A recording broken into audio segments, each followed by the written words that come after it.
And now, the best 60-ish seconds of your week.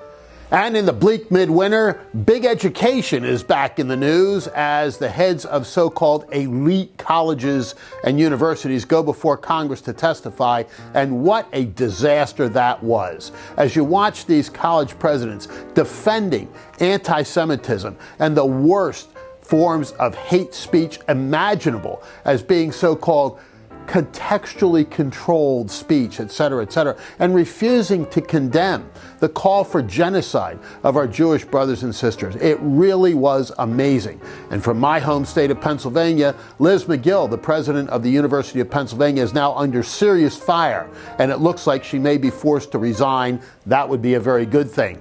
Certain politicians called for that right away, including Dave McCormick, Republican candidate for the U.S. Senate.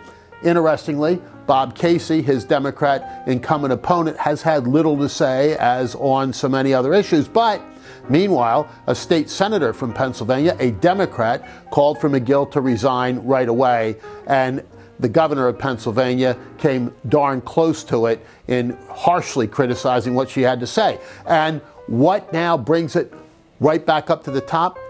The financial bases of these institutions, as major donors are saying, enough with this crap. We're not going to fund you any longer. And so now the rubber meets the road, and it raises the question once again about how these universities with multi-billion-dollar endowments are still taking money from the taxpayers, both at the federal and state level, every year. That's something that we all should be paying closer attention to.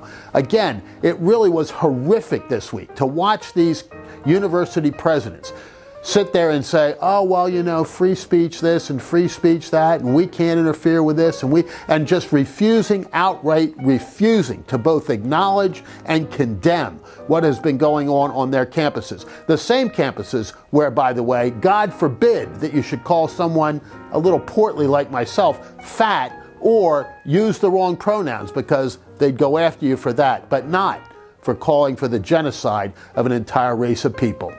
Tragic.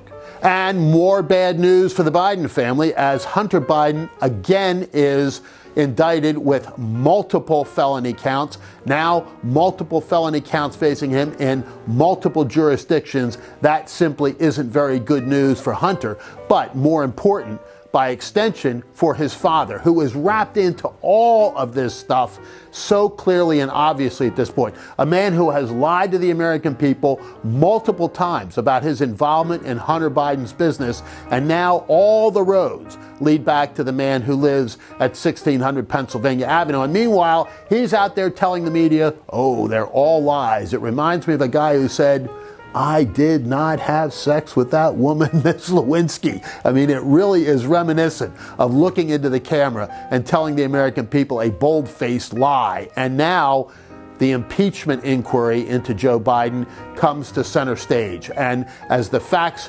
unravel and unroll, I think there's going to be a serious case made to impeaching the President of the United States. And politically, his fortunes continue to sink. The poll numbers for him are horrific. While this week we find, again, multiple border crossings to the point where the largest influx on a single day of illegal immigrants into this great nation occurred just now. That's the Biden border policy. And meanwhile, Biden economics trying to be explained away by folks who simply don't understand what's going on in every American household. And as a result, Joe Biden's political fortunes continue to sink, and the polls continue to reflect that. And the world this week lost another great man, Norman Lear, another centenarian. We talked about several folks that were at or near 100 last week passing away. Norman Lear died this week at age 101. A tremendous comic genius. Didn't care for his politics too much. You may recall that he formed the People for the American Way to basically fight against every conservative value that most of us share. He helped to bring down Robert Bork in his Senate confirmation hearings, etc. But he did, at least ostensibly, believe in the Declaration of Independence and the Constitution. He purchased one of the very, very few, I think there are only 4 or 5 extant copies of the Dunlap broadside, the first printing of the Declaration of Independence. He bought it for $8.1 million and took it on tour around the country so that Americans of every walk of life could see one of the original Declarations of Independence. And as a guy who might have a few historic documents around, I admired that. Created some great comic too. All in the Family, Sanford and Son, and some of the other shows that Americans loved that probably wouldn't even be considered PC today. Norman Lear passes away at 101, and he certainly will be missed. Hoping all of you are having a great December as we look forward to Christmas and as our Jewish friends celebrate Hanukkah, and we hope that everyone is enjoying this year.